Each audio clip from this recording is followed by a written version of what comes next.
ఒక్కటి కూడా ఒక్క కష్టం కూడా నా దగ్గరికి దాకా తీసుకురాకుండా అన్ని చేసేసుకుంటా వెళ్ళిపోతారు. ఓకే. ఒకరికొకళ్ళు చాలా ఎంకరేజ్మెంట్ గా ఉంటారు, ఒకరికొకళ్ళు సపోర్ట్ చేసుకుంటా ఉంటారు. నియర్లీ ఐ హ్యావ్ 100+ స్టాఫ్ ఉన్నారు నాకు. సో ఎవరితోనూ ఏదో ముచ్చట్లు చెప్పుకోవటం ఏమి ఉండవు. పని చేసుకుంటాం, ఒక 4 జోకులు వేసుకోవటం, నవ్వుకోవటం, అవి చేసుకోవటం, ఇది చేసుకోవటం, ఇంకేం చేద్దాం, ఇంకా స్టూడెంట్స్ కోసం ఏం చేద్దాం అన్నప్పుడు ఇప్పుడు ఒక డే లైఫ్ అంతా ఏంది అప్పుడే చీకటి పడిపోతుంది అంటారు స్టాఫ్. అంటే తెలియదు ఏంది అప్పుడే చీకటి పడిపోతుంది, అబ్బా ఇల్లు దూరం దగ్గర అయి ఉంటే ఇంకొక 1/2 hour ఉండి వెళ్ళేవాళ్ళం. ఎవరికి ఎందుకు వెళ్ళబుద్ధి కాదు.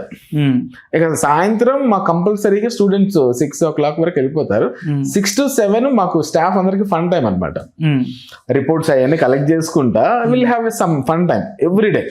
నవ్వి మాకు కూడా స్ట్రెస్ బర్స్ట్ అయిపోయి వాళ్ళకి స్ట్రెస్ అవుట్ అయిపోయి అందరూ హ్యాపీగా రిలాక్స్డ్ గా ఇంటికి వెళ్ళిపోయి మళ్ళీ పడుకుని మళ్ళీ హ్యాపీగా.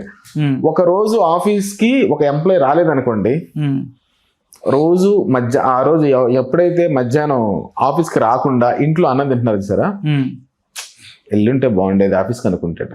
ఎందుకు తెలుసా, ఓన్లీ హైదరాబాద్ ఆఫీస్ లోనే నియర్లీ వీ హ్యావ్ 50 దాకా స్టాఫ్ ఉన్నారు. అందరూ బాక్సులు తీసుకొస్తారు, అందరూ కర్రీస్ తీసుకొస్తారు.